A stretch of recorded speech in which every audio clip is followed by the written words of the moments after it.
Welcome back to day 14 of our 30 days of daily play challenge inside the daily play, your 365-day art journal. I'm Brittany DeSantis, and I have been introducing a drawing technique in the past couple of days, which is called continuous line drawing. So yesterday we did kind of a wild walking the line exercise, and now we're going to identify some shapes inside that exercise that we did yesterday and fill them in with colors and patterns.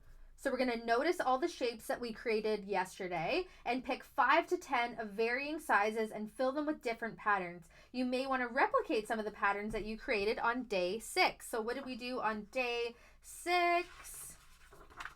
We created patterns. So we talked about creating different patterns like, waves for the beach or dots for sand or stripes. And so maybe you loved one of the patterns that you created on day 6 and you want to bring that to today's exercise, which is day 14, and we're looking at the shapes that we created yesterday and we're going to fill them with different patterns. So I suggested picking 5 to 10 of the little shapes that you created and filling them in, but of course that's just guidelines. So if you are having fun, if you're in a flow state, obviously feel free to fill the entire thing. But I think this tiny little shape here is pretty cool. So I'm going to do something like this. I'm going to draw a line down the center. This might look familiar, and I'm going to rock back and forth just like we've already learned a few days ago in the 30 days of daily play challenge. Now over here, this is kind of an interesting one, and I'm actually just going to apply pressure and then release, apply pressure, release, and do one of those other patterns I created from the other day.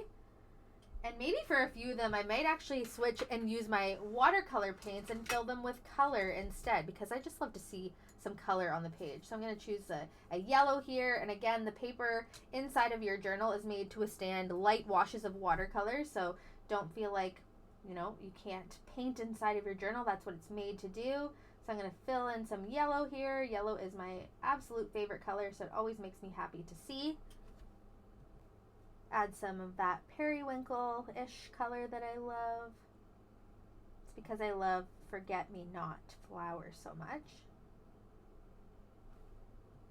And I mentioned that this is a prompt that you're going to see a lot walking the line throughout your journal, and there's going to be different ways to interpret it. I think one day was inspired by, talking to my daughter about a walk that we had just went on, and I said to paint in the shapes based on the colors that she saw on our walk. So green for the trees, blue for the water, red for the poppies that were growing along the side of the road.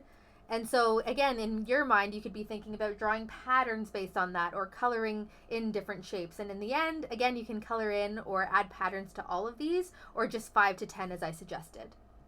I'm super excited to see your patterns and colors that you added to your walking the line today, and I will see you tomorrow.